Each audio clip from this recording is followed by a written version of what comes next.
사도 바울은 로마서를 통해서 로마에 있는 성도들과 복음의 교제를 나누기를 소망했습니다. 그가 복음의 교제를 통해서 서로 하나님의 은혜를 받기를 원하였습니다. 이것이 바로 성도의 교제의 본질인 것이죠. 성도의 교제는 단지 우리가 한 교회에 있어서 우리 모두가 한 교회의 성도가 되어서 그냥 친하게 지내는 것을 의미하지 않습니다. 우리는 한 교회에 있으면서 다양한 교회의 활동을 하고 그 속에서 친밀감을 서로 누릴 수가 있습니다. 그러나 그것이 성도의 교제의 모습은 아닙니다. 우리들은 다양한 조건에 의해서 서로 어떤 친밀감을 강하게 느낄 수가 있어요. 한 교회에 있으면서도 친밀감을 느끼는 다양한 요소들이 작용하고 있지요. 어떤 분들은 나이가 같으면 동갑이라 이러면서 또 유달리 친해지는 일들이 있지요. 그거는 뭐 복음으로 인해서 나타난 결과가 아니고 그냥 인간들이면은 당연히 나타나는 거예요. 아니, 인간이기 때문에 보이는 특성이라기보다는 한국인의 특성이에요. 한국 사람들은 유독 동갑이냐 아니냐 이걸 많이 따져요. 그래서 동갑이면은 친구 이렇게 되는 거죠. 그래서 이 동갑의식, 이 친구의식이 유달리 강해요. 유럽이나 미국 사람들이 친구라고 부를 때에는 우리 같은 이런 개념으로 말하는 게 아니에요. 가령 우리가 이제 영어 책을 볼 때에 그의 친구 누구에게 이렇게 이제 쓰여 있습니다. 그래서 영어로는 friend라고 돼 있어요. 그래서 번역할 때에도 친구라고 번역했는데 나중에 알고 보니까 나이가 아버지 뻘이나 할아버지 뻘이 되는 일들이 있습니다. 그런데도 친구예요. 그래서 예화를 들 때에 이제 17세기에 누구는 친구 누구에게 이렇게 얘기를 하는데 그때 그 친구는 알고 보면은 아버지 뻘, 할아버지 뻘인 경우들이 비일비재해요. 그런데 친구라고 해요.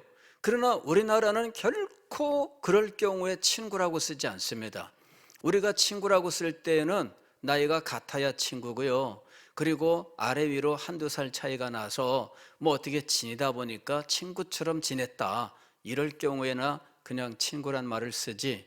그럴 때에도 한국 사람은 정확하게 구별해서 말하는 특성이 있습니다. 나이는 나보다 어리지만 그냥 친구처럼 지내. 이렇게 말합니다. 그게 한국 사람이에요. 그래서 이런 한국의 이런 의식이 교회 안에서도 그대로 작용을 해요. 동갑이면은 친해지고, 그 다음에 같은 학교면은 친해지고, 이런 어떤 것들이 있다는 거예요. 그래서 한국 교회에서는 성도의 교제가 참되게 일어나는 경우들이 많지 않아요. 이건 굉장히 불행한 겁니다. 유달리 한국 사람들은 자기와 뭔가가 엮여져야만 굉장히 친해져요. 아니, 한국 교회의 성도들이 한국 사람들의 이런 특성들을 그대로 가지고 있어요. 이것이 교회 안에서 많은 문제를 가져오는 겁니다.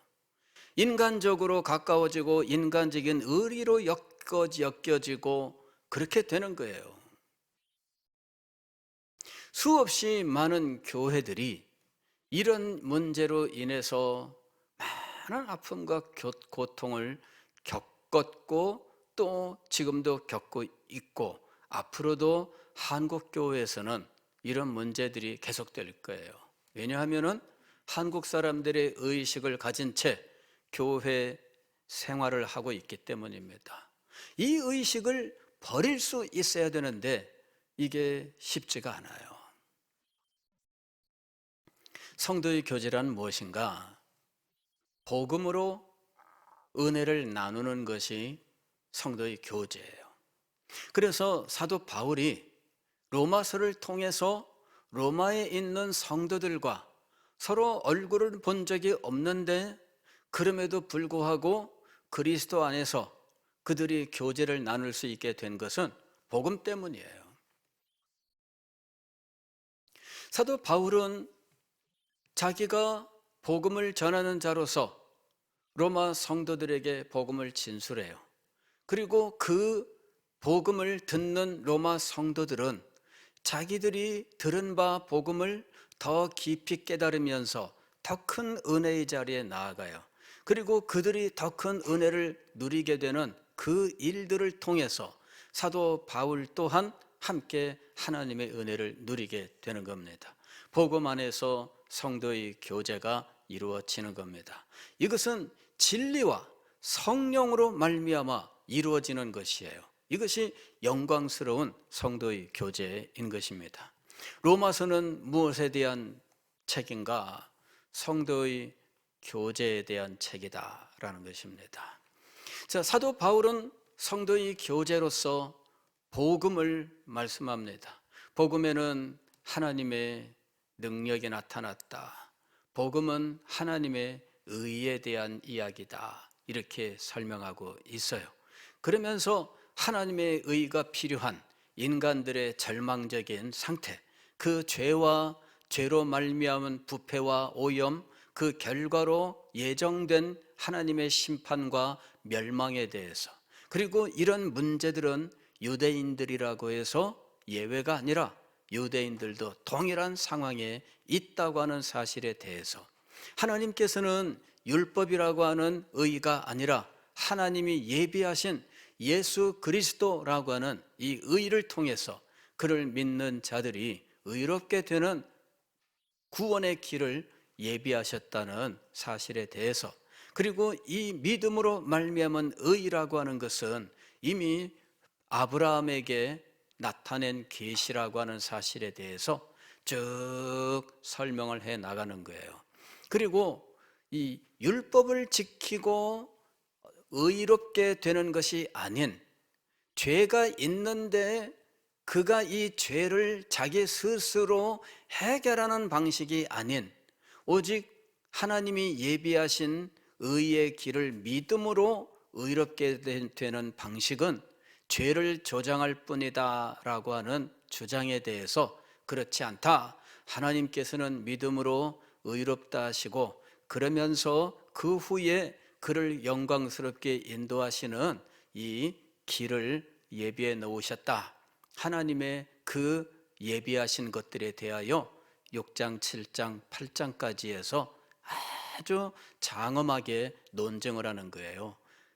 믿음으로 의롭게 된 자의 그 신분, 그의 특징, 그 다음에 그에게 임한 성령, 성령의 역사, 이런 것들에 대해서 아주 장엄하게 말씀을 하면서 믿음으로 의롭다함을 받은 자가 죄로 말미암아 대가를 치르지 않고 믿음으로 그 죄를 해결하고 의롭게 되었다고 해서 죄를 쉽게 짓게 되는 것이 아니라 오히려 죄를 안 짓게 된다. 왜? 하나님이 그에게 마련하신 대책들이 있기 때문이에요.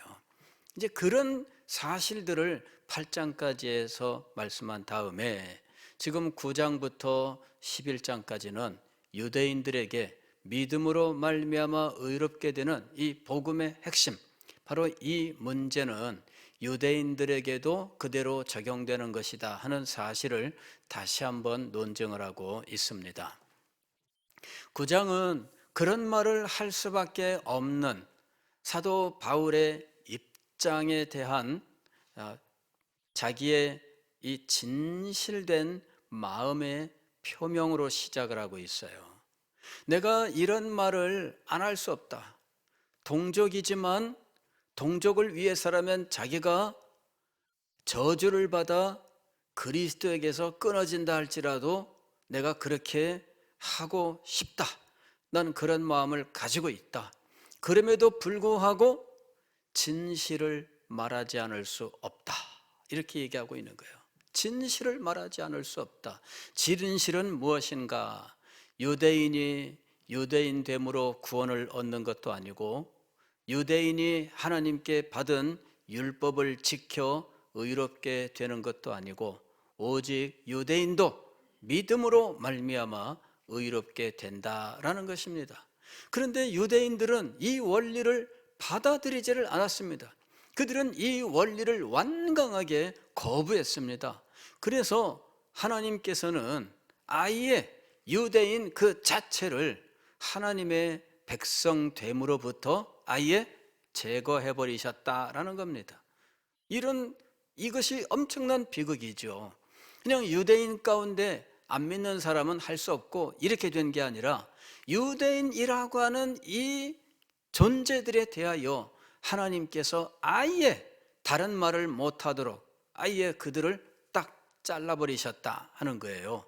이게 유대인들이 받게 된 비극입니다. 그들이 얼마나 완고했으면 하나님께서 그들을 아예 그냥 그 줄기에서부터 싹둑 잘라버리시는 이와 같은 일을 행하셨느냐 하는 거지요. 아예 싹둑 잘라버리셨어요. 10장에 가게 되면은 이것을 접붙임으로 이야기를 합니다. 돌감람나무를 거기다가 붙여요. 이 돌감람나무가 이방인이에요. 구약의 성도들은 이 그루터기예요. 그리고 돌감람나무를 가져다가 접을 붙여버렸어요. 그리고 원래의 나무는 싹둑 잘라버리신 거죠. 왜 하나님이 그렇게 하셨는가? 그리고 그렇게 하는 것이 구약 성경의 계시와 어긋나는 것이 아닌가 하는 거죠. 사도 바울은 어긋나지 않는다 이렇게 이야기를 해요. 어긋나지 않는다. 6절 보게 되면은 그러나 하나님의 말씀이 폐하여진 것 같지 않도다 이렇게 이야기합니다. 하나님의 말씀이 폐하여진 것 같지 않도다. 여기 하나님의 말씀은 구약 성경입니다. 구약 성경에서 유대인들에게 대한 하나님의 말씀이 있어요. 하나님께서 유대인들을 선택하시고 부르시고 하시는 이런 장면이 있어요. 아브라함을 불러내시고 아브라함의 후손의 약속을 주시고 아브라함의 후손이 애굽에 가서 그곳에서 지내다가 가나안 땅을 얻기 위하여 오게 될 것이다. 가나안 땅의 죄악이 관영하게 되면 그들을 심판하기 위하여 하나님께서 아브라함의 후손들을 불러 그 땅을 차지하게 할 것이다 이렇게 말씀하십니다. 그리고 때가 참에 하나님께서는 애굽 땅에 있던 이스라엘 백성들을 불러내셔요. 그리고 그들과 언약을 맺고 언약의 백성으로서 가나안 땅에 들어가게 하시는 겁니다. 그리고 가나안 땅을 정복하고 그 땅에서 하나님의 나라를 이루게 하셨습니다. 그리고 그들에게는 오직 하나님의 말씀을 순종하라 이것 한 가지를 그들에게 조건으로 주셨던 거예요. 하나님의 말씀에 순종하면 하나님의 백성이요 하나님의 축복을 받지만 하나님의 말씀을 순종하지 않으면 그들은 하나님의 백성에서 끊어질 것이고 또한 저주를 받게 될 것이다. 이것이 그들에게 주셨던 말씀입니다. 이 말씀의 원리에 어긋나는 게 없다 하는 것이죠.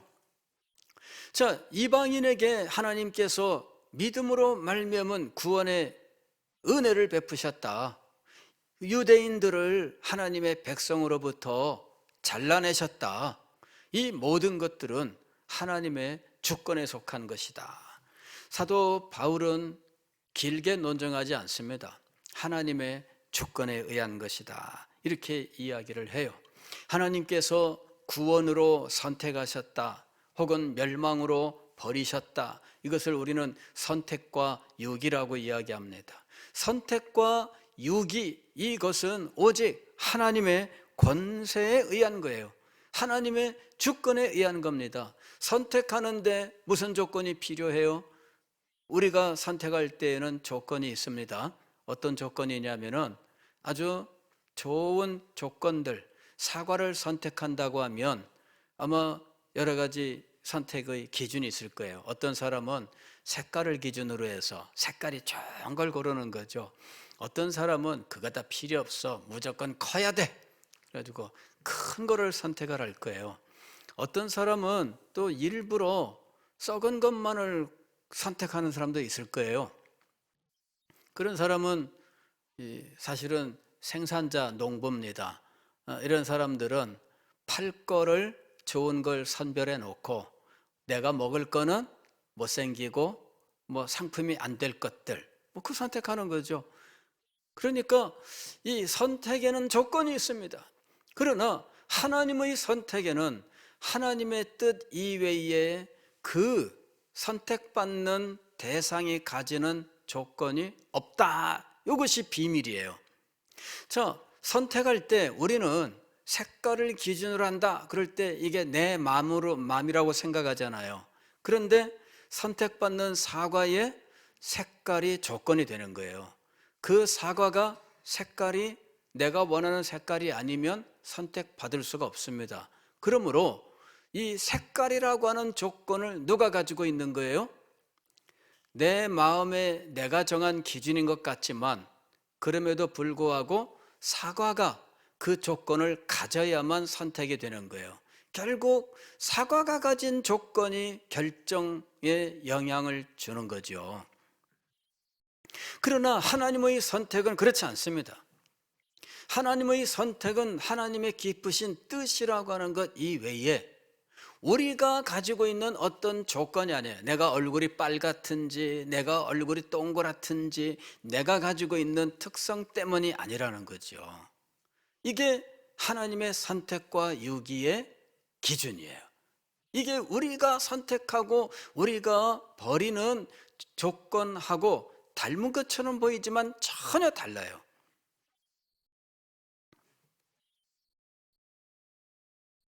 오직 하나님의 주권에 달려있다.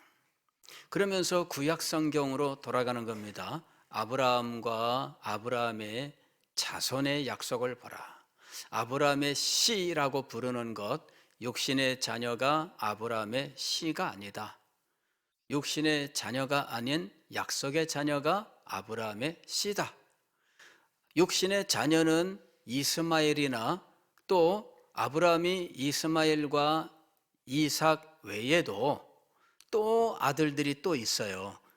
그래서 아브라함에게는 성경에 기록된 아들이 몇 명일까요? 7명 있어요. 7명. 성경에 기록된 아브라함의 아들이 7명이 등장해요. 그 게임할 때 부르는 노래 중에 믿음의 조상 아브라함에겐 몇 명의 아들이 있었는데요, 이런 노래 들어보신 적 있으세요? 그런 거 부르면서 막 게임을 했는데 거기에 보면은 8명의 아들이 있었는데요, 이렇게 노래가 가사가 그리 돼 있어요. 그래서 흔히들 8명의 아들인 줄로 알았어요. 그러나 성경을 읽어보니까 7명이에요. 그래서 이거는 누가 이 가사를, 노래 가사를 만들었는지 모르지만 잘못됐다. 7명입니다. 예. 7명의 아들이 있었어요. 그러나 그 중에 하나님께서 아브라함의 씨라고 부르는 사람은 누구예요? 약속을 따라 난 이삭. 그가 하나님의 약속된 아브라함의 씨라고 부르는 거예요. 이게 바로 선택과 유기입니다. 하나님이 정하신 거예요. 이삭에게 무슨 선택할 만큼의 조건이 있었을까요? 아닙니다. 이삭에게 무슨 선택의 조건이 키 180 이상 뭐 이런 거 있었을까요? 그런 거 아니에요. 머리카락은 하얄 것, 뭐 눈은 뭐 초록색일 것, 뭐 이런 조건이 없었어요. 언제 이 선택이 이루어졌느냐 하면 태어나기 전에, 잉태되기 전에 이미 하나님의 예언이 있어요. 내년 이때 이맘때에 아들을 낳으리니. 태어나기도 전에, 아직 사라에게 잉태되기도 전에 하나님의 선택이 이루어졌습니다. 이것이 하나님의 주권이에요. 야곱과 에서의 경우도 마찬가지였습니다. 두 사람은 쌍둥이에요. 어머니의 뱃속에 동시에 있던 사람들인데, 그런데도 불구하고 하나님은 이들이 태어나기도 전에 작은 자, 즉 동생이 되는 야곱을 선택하셨고 에서를 버리셨어요. 이것이 하나님의 주권입니다. 자, 이 일에 대해서 불합리하다, 부당하다라고 말할 수 있는가? 그렇지 않다는 거죠. 하나님이 원하시면 얼마든지 하실 수 있다는 거예요. 왜 하나님이 그렇게 하실 수 있습니까? 하나님은 주권자이기 때문이죠. 그리고 이 일에 대하여 예를 들어서 논쟁하는데, 토기장의 예를 들어서 토기장이가 그릇을 만들 때 똑같은 흙덩어리를 가지고 어떤 것은 귀히 쓸 그릇을 만들고 어떤 것은 천하게 쓸 그릇을 만든다 하는 거예요. 똑같은 이 흙입니다. 그런데 이 하나 똑같은 흙에서 떼어내서 하나는 임금님에게 진상할 이 왕궁에 들어갈 그릇을, 도자기를 만들고, 다른 하나의 흙은 또 한 덩어리를 꺼내서는 요강을 만들 수 있다, 그 얘기예요. 그러면은 이게 같은 흙이었는데 하나는 임금님의 이 수라상에 올라가는 귀한 그릇이 되고, 하나는 그냥 여염집에서 그냥 요강으로 쓰이고 뭐 이렇게 된다, 그 얘기입니다. 자, 그러면 그걸 결정하는 조건이 어디에 있느냐는 거죠. 흙덩어리에 있는가? 아닙니다. 이는 토기장이가 그렇게 만들면 그렇게 되는 거예요. 그런데 흙덩어리가, 야, 저 덩어리는 뭐 무슨 임금님 수라상 그릇이 되고 나는 뭐냐, 이렇게 따질 수 있는가? 따질 수 없다. 이거는 하나님의 주권이다, 이렇게 설명하는 거죠. 이거를 받아들이지 못했던 사람들이 참 많아요. 어떻게 그럴 수 있느냐? 제가 여러분들에게 자주 말씀을 드립니다마는, 조나단 에드워즈 목사님이 이 신학교 다닐 때에 그 불합리함 때문에 시험에 들어서 이 고민을 많이 했었어요. 아버지에게도 말 못하고 할아버지한테도 말을 못했어요. 자기 외할아버지는 유명한 목사님이고 자기 아버지는 아주 탁월한, 정말 아주 똑똑한 목사님이었어요. 그런데 아버지한테도 말을 못하고 할아버지한테도 말을 못하고 그런 고민 가운데 있었어요. 그런데 그가 어느 날 하나님의 영광, 하나님의 주권의 영광을 깨닫게 되었을 때, 그때 그는 비로소 인정하게 되었어요. 조건에 따라 태도를 정하는 것은 인간입니다. 인간은 조건에 따라 태도를 정해요. 그리고 사도 바울이 자기의 예를 들어 설명하는데, 이 조건을 가지고 따지는 인간의 예에 의하면 자기는 사도가 될 수 없는 존재입니다. 그런데 사도가 되었어요. 인간적으로 하면 그는 결코 사도가 될 수 없는 사람이에요. 그런데 사도가 됐습니다. 어떻게 그 일이 가능하게 되었을까요? 하나님의 주권적인 은혜 때문이었어요. 자, 이방인이 믿음으로 말미암아 의롭게 되는 구원을 받게 된다. 아니, 이방인이 아니라 유대인을 포함한 모든 사람이 믿음으로 말미암아 의롭게 되는 구원의 길을 갖게 된다. 이거는 하나님의 주권에 의한 거예요. 이 하나님께서 정하신 하나님의 뜻입니다. 이것에 대하여는 아무도 왜 그렇게 하십니까? 이렇게 말할 수 없다는 거죠. 하나님께서 유대인들을 원래의 감람나무에서 잘라내셨어요. 그리고 이방인들을 이 원래의 감람나무에 접을 붙이셨어요. 그것에 대하여 아무도 따질 수가 없다. 왜? 하나님이 주권적으로 행하신 일이기 때문에. 유대인들 입장에서는 자기들이 알고 있는 상식대로 일이 진행되는 것을 아마 제일 좋아했을 겁니다. 그들이 알고 있는 상식은 자신들은 아브라함의 후손이고 자신들은 아브라함의 후손으로서 할례를 받은 민족이요, 또 모세에게 율법을 받아 이 율법의 존귀함을 지키는 고귀한 민족이라고 하는 거죠. 그래서 이방인들은 감히 자기들과 비교할 수 없는 정말 추하고 더러운 존재들이라고 하는 거죠.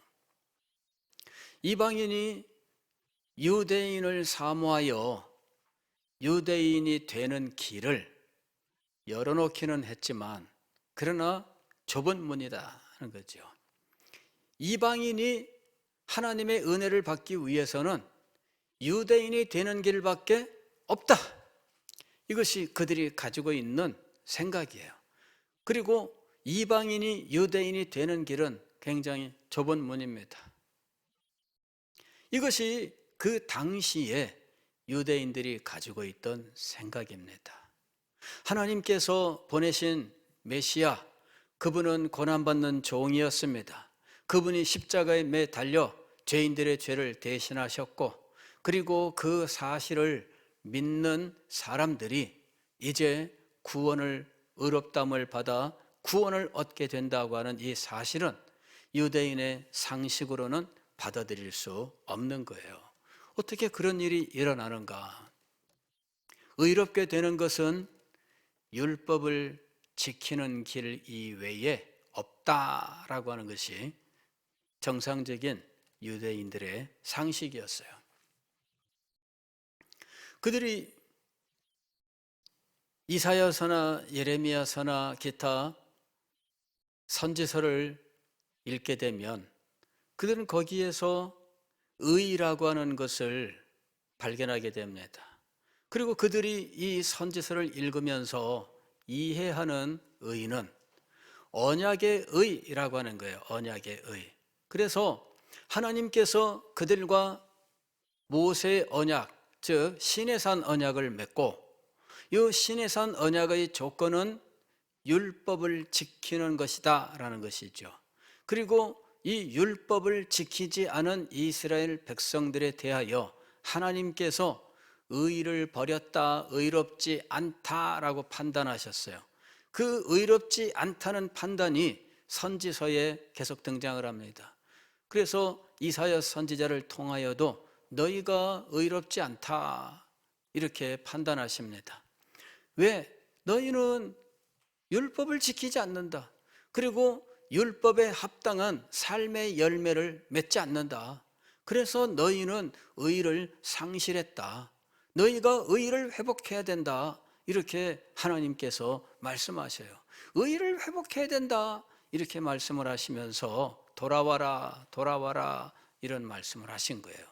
선지서를 보게 되면은 거기서는 언약의 의를 회복하기 위하여 율법을 지켜라 이런 말씀들이 선지자들을 통해서 계속해서 선포되고 있는 것을 볼 수가 있습니다. 그래서 그들은 의라고 하면은 율법을 지키는 것이라고 하는 의식이 확고하게 세워져 있는 거예요. 그들은 유다 왕국이 멸망하고 포로로 붙잡혀 갔을 때에도 우리가 율법을 지키지 못하여 의로운 백성이 되지를 못하여 이러한 징계를 받는 것이다. 그러므로 우리가 회복하기 위하여는 율법의 의를 얻어야 된다. 율법을 지켜 의로운 백성이 되어야 우리는 회복할 수 있다라고 하는 이런 생각을 갖게 된 겁니다. 그래서 바벨론에서 이제 포로 생활을 지내는 동안에 그들이 추구했었던 것은 무엇이냐면 율법을 지켜 의로운 백성이 된다라고 하는 거예요. 율법을 지켜 의로운 백성이 되어야 하나님이 약속하신 회복의 은혜가 임할 것이다. 이렇게 그들은 믿고 율법을 지키는 일에 힘을 썼던 거예요. 바벨론 포로 생활을 마치고 예루살렘에 와서 성전을 짓게 되었는데, 그런데 그들이 율법을 상실하게 됩니다. 율법이라고 하는 책을 잃어버린 것이 아니라 그들의 의식 속에서, 그들의 삶 속에서 율법의 의라고 하는 것을 잃어버리게 되는 거예요. 바벨론 땅에서 추구했었던 그 율법의 의라고 하는 것을 이제는 버리고 이방인과 같이 그냥 통혼하면서 이방인처럼 변해가고 있었던 거죠. 그때 율법을 지키는 것을 사명으로 알고 예루살렘에 온 인물이 있었는데, 이 사람이 바로 에스라 학사 에스라입니다. 에스라는 율법을 배우고 율법을 가르치기로 결심을 하고, 그리고 율법을 공부하는 일에 힘을 써요. 그렇게 해서 율법에 통달하게 되었는데, 이건 단지 지식만이 아니라 율법을 붙들고 살아가는 삶을, 그거를 추구한 거죠. 예루살렘에 와서 율법을 가르칩니다. 그리고 그의 율법의 가르침을 도와주는 인물이 나타나는데, 그가 바로 느헤미야입니다. 느헤미야가 에스라보다 뒤에 와서 이제는 에스라가 했던 이 율법을 가르치는 일, 바로 이 일을 느헤미야가 이제 함께 이 일을 도와서 행하게 되는 거예요. 그래서 느헤미야가 예루살렘 무너졌던 성벽들을 수축하고, 그 다음에 속죄일을 지키면서 말씀을 가르치는데, 에스라가 제사장들을 세워놓고 이스라엘 백성들을 쫙 모아놓고 말씀을 가르쳐요. 그때 그 말씀의 은혜가 이 백성들에게 임하니까 이 백성들이 우리가 잘못하였나이다 하면서 회개하게 되는데, 그 통곡이 얼마나 대단한지, 느헤미야와 에스라가 여호와를 기뻐하는 것이 너희의 힘이니라, 오늘은 성일이니 슬퍼하지 말고 여호와를 기뻐하라, 이리 해가지고 이 성일을 기쁨으로 지내게 돼요. 그리고 말씀을 배우는 일을 더 합시다 해가지고 더 하게 되는 거예요. 그래서 2주일을 말씀을 배우는 일에 전념하고, 그 다음에 말씀을 듣고 보니 우리들이 그동안에 지키지 않은 것이 있습니다. 지금 때가 되었으니 초막절을 지킵시다 해가지고 초막절을 바로 지켜요. 이리 해서 그 달에 3주일 동안을 오로지 하나님의 율법을 배우고 배운 율법을 따라 절기를 지키고 하는 일에 힘을 쓰는 거예요. 그 다음에 말씀을 듣고 보니 우리들이 이방인과 통혼한 것이 합당치 않다 해서 이방인과 결혼했던 사람들이 다 이 결혼한 사람들을 이제 파혼하고 돌려보내고 이러는 일들이 벌어지게 되는 겁니다. 그리고 그때부터 에스라의 주도로 유대인들은 율법의 의, 즉 율법을 지켜 의로운 백성이 되고 하나님의 회복의 은혜를 입는다라고 하는 이 소망을 마음속에 세우게 된 겁니다. 그리고 예수 그리스도께서 오셔서 하나님 나라의 복음을 전하셨을 때 그들은 자신들이 조상 대대로 벌써 율법의 의를 추구한 지 벌써 600년 세월이 된 거예요.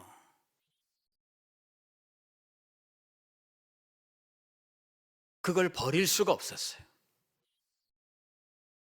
그걸 버리려고 하면 뭔가 그것을 넘어서는 엄청난 존재가 나타나서 이걸 버릴 수 있도록 어떤 권위 혹은 권세 이런 것들로 이걸 버릴 수 있게 해야 되는데 예수 그리스도는 그들이 볼 때에는 그만한 권세자가 아니었어요. 모세보다 대단한가? 그들은 모세가 하나님 다음 가는 존재거든요. 모세보다 대단한가? 아브라함보다 대단한가? 그래야만 자기들이 가진 조상들의 유전이라고 하는 조상들의 가르침으로 형성된 그들의 이 사상을 버릴 수 있는 겁니다. 그런데 예수 그리스도는 모세보다 대단한가? 아브라함보다 대단한가? 한 번은 예수님께서 아브라함이 나기 전부터 내가 있었느니라 그 말을 했다고 유대인들이 예수님을 죽이려고 작정을 하는 이런 일이 있습니다. 그때부터는 기회를 노리는 거죠. 아브라함이 있기 전부터 내가 있었느니라 이러니까 이럴 수가 있나? 이래서 예수님을 죽이려고 그때부터 음모를 꾸미고 어떤 사람들은 칼을 품고 다니고 뭐 그런 상황이 된 거죠. 결국은 그들은 예수 그리스도를 받아들일 수가 없었어요. 아니, 예수 그리스도를 받아들일 수 없었던 게 아니라 알고 보면은 구약 성경에 하나님이 이미 말씀하셨던 것들을 받아들일 수가 없었어요. 이사야서를 보게 되면 이사야서 그 고난받는 여호와의 종의 예언이 있어요. 몇 장에 걸친 이 고난받는 종의 예언이 있는데 그들은 고난받는 여호와의 종의 예언을 제대로 깨닫지 못합니다. 그들은 이 고난받는 여호와의 종을 자기들이라고 생각을 했어요. 우리가 고난받는 여호와의 종이다. 유대 민족이 고난받는 여호와의 종이다. 우리들은 이방인의 압제 속에서 고난을 받고 있고 우리들은 끝없이 여기 이 나라 이 민족에게 치이고 저 민족과 저 나라에게 정복을 당하고 그리고 이 땅에 수없이 정복자들이 갈리는 동안에 우리는 너무나 고통 가운데 있다. 우리는 하나님을 섬기기를 원하는데 때로는 성전이 침략을 당하고 모욕을 당하고 성전에서 돼지로 제사를 드리는 일도 벌어지고 우리는 너무나 고난 가운데 있다. 그래 이 사람들은 철저하게 이 메시아의 고난을 이해할 수 없었어요. 자기들이 고난받는 종이라는 생각을 가지고 있었고 이 고난받는 자기들을 하나님께서 메시아를 보내 구원하실 것이다 이렇게 믿었던 거예요. 그래서 이 고난받는 자기들, 즉 민족적인 고난과 국가적인 고난 가운데 있는 그리고 종교적인 고난 가운데 있는 자기들을 구원할 메시아라면 뭔가 남달라야 된다고 생각을 한 겁니다. 결코 예수님과 같은 모양은 아니다 하는 것이죠. 그들은 예수님을 받아들일 수가 없었습니다. 결국은 예수님을 하나님을 모욕하는 자 이렇게 아예 낙인을 찍습니다. 하나님을 만홀히 여기며 또 하나님을 이 신성 모독자 이렇게 이야기해요. 왜냐하면 예수님께서 하나님을 아버지, 나의 아버지라고 지칭을 하거든요. 그리고 아버지와 나는 하나이니라 라고 말씀을 하시거든요. 아버지와 함께 있었던 것에 대한 예수님의 말씀, 이런 것들을 유대인들은 신성모독으로 받아들였던 거예요. 그래서 결코 그들은 예수님을 인정할 수 없었습니다. 심지어 빌라도에게 재판을 받을 때 그때 그들은 우리에게는 가이사 외에는 왕이 없나이다 이렇게 부르짖어요. 우리에게는 가이사 외에는 왕이 없나이다. 가이사가 누구예요? 로마 황제. 로마 황제 외에는 우리에게 왕이 없습니다. 예수님을 십자가에 못 박아 죽이기 위해서라면 세상 나라의 왕을 우리 왕이라고 부르는 것도 서슴지 않을 정도로 예수님께 대한 이 악감정, 이것이 그들 속에 얼마나 단단하게 뭉쳐져 있었는지 몰라요. 예수님을 믿는다는 것이 그들에겐 너무 힘들고 어려웠어요. 자기들이 가지고 있는 고정관념이라는 게 있습니다. 그들이 가지고 있는 편견이라고 하는 것이 있습니다. 그들이 가지고 있는 인간적인 원리라고 하는 것이 있습니다. 이것 때문에 그들은 결코 예수 그리스도를 받아들일 수가 없었던 거예요. 그들 가운데 어떤 사람들은 예수님을 구주로 영접하지만, 그러나 유대인이라고 하는 이 단위의 사람들은 결코 예수 그리스도를 받아들일 수 없었습니다. 더구나 예수 그리스도를 믿는 그 믿음으로 말미암아 의롭게 된다고 하는 것은 그들이 상상할 수 없는 개념이었다라는 것이죠. 율법을 지켜 의롭게 되는 이 원리는 수백 년 동안을 배워왔고, 그들이 그렇게 하여 의로운 백성이 되어 하나님의 구원의 회복을 얻는다고 하는 소망을 다져온 지가 벌써 얼마나 오래되었는지 몰라요. 그러나 하나님께서는 율법을 지켜 의롭다함을 받고 구원받는 이 원리가 아니라 이미 율법을 주실 때부터 믿음으로 말미암아 구원을 얻는, 즉 하나님이 예비하신 그 의를 통하여 의롭게 된다고 하는 이 원리가 이미 율법을 주실 때부터 그들에게 계시되었다라고 하는 이 사실을 결코 깨닫지 못했다라는 것입니다. 예수님께서 오셔서 그 비밀을 밝혀주셔요. 그러나 그 비밀을 깨닫는 것은 너무 힘들고 어려운 겁니다. 예수님의 제자들도 처음에 그 말씀을 들을 때에는 받아들일 수 없었어요. 예수님께서 베드로가 주는 그리스도시요 살아계신 하나님의 아들입니다라고 고백하고 났을 때, 내가 예루살렘에 올라가서 대제사장들과 바리새인들에게 잡혀 죽임을 당하리라, 그러나 사흘 만에 다시 살아나리라, 그럴 때에 이 말씀을 받아들일 수 없었어요. 주여, 그런 일이 일어나서는 안 됩니다 하면서 베드로가 예수님에게 막 큰 소리치고 나섰고, 그리고 예루살렘에 가는 동안에 제자들은 그 말씀의 의미를 알아보려고 안 했어요. 그 말을 꺼내고 생각하는 것조차도 두렵다 이러고 있었습니다. 그러다가 예수 그리스도의 십자가와 죽으심과 부활을 경험하는 거예요.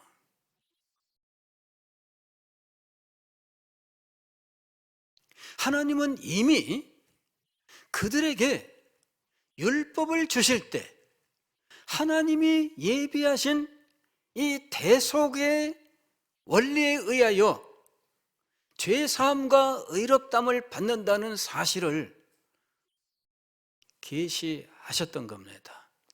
그 계시의 내용은 히브리서에서 자세하게 설명하고 있어요. 히브리서에서 대제사장이시며 화목제물이 되시는 이 그리스도에 대하여 말씀하고 있어요. 그러면서 이 비밀을 깨닫고 믿는 자들, 이 비밀을 깨닫고 하나님의 말씀에 순종하는 자들이 이제 요단강을 건너서 가나안 땅을 진정으로 소유하게 된다, 이렇게 이야기를 하는 거예요. 이제 하나님 앞에 나아가는 새롭고 산 길이 열렸다, 이렇게 이야기하고 있는 것입니다.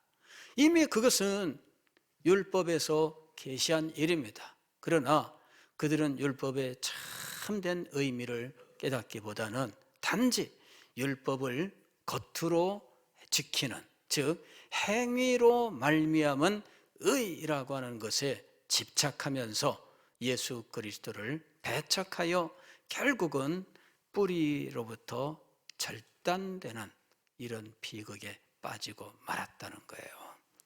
유대인들도 예수 그리스도를 믿음으로, 즉 하나님이 예비하신 하나님의 의를 받음으로 의롭게 되는 자리에 나가야 했던 겁니다. 이 믿음으로 말미암아 의롭다함을 받는다는 이신칭의라고 하는 것은 유대인은 상관없이 이방인에게만 주어진 것이 아니라 이 유대인에게도 동일하게 주어졌던 것입니다.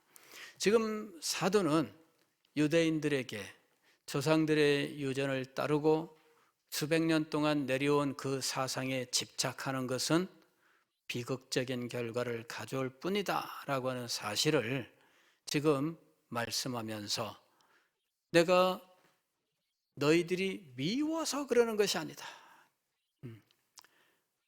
나는 너희를 정말 사랑한다. 동족으로서 나는 정말 사랑한다. 그러나 진리를 말하지 않을 수 없다.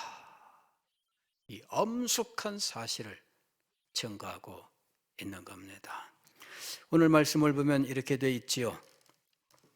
그런즉 우리가 무슨 말을 하리요? 의를 따르지 아니한 이방인들이 의를 얻었으니 곧 믿음에서 난 의요. 의를 따르지 아니한 이 말은 뭐냐면은 유대인처럼 율법을 지켜 의롭게 되는 원리를 따르지 아니한 이방인이란 말입니다. 이방인들은 유대인들의 생각처럼 율법을 지켜 율법의 의를 얻어 의로운 백성이 되고 라고 하는 이런 원리가 아니라 믿음으로 의롭게 된 거예요. 이게 그 말입니다. 의를 따르지 아니한 이방인들이 의를 얻었으니 곧 믿음에서 난 의요. 의의 법을 따라간 이스라엘은 율법에 이르지 못하였으니 율법을 지켜 율법의 의를 얻어 하나님의 구원을 얻는 이 유대인들의 사상입니다. 이 사상을 따라갔는데 실상은 율법을 따르지 못하게 된 거예요. 어찌 그러하냐? 이는 그들이 믿음을 의지하지 않고 행위를 의지함이라. 즉 율법을 지켜 의롭게 되는 이것에 집착을 했어요. 마틴 루터를 비롯한 이 종교 개혁자들과 후대의 사람들은 이 행위를 인간의 그 행위, 이렇게 율법과 행위를 연결시켜서 해석을 했습니다. 현대 신학자들 중에는 이것이 잘못되었다라고 이야기하지만 그러나 그렇지 않습니다.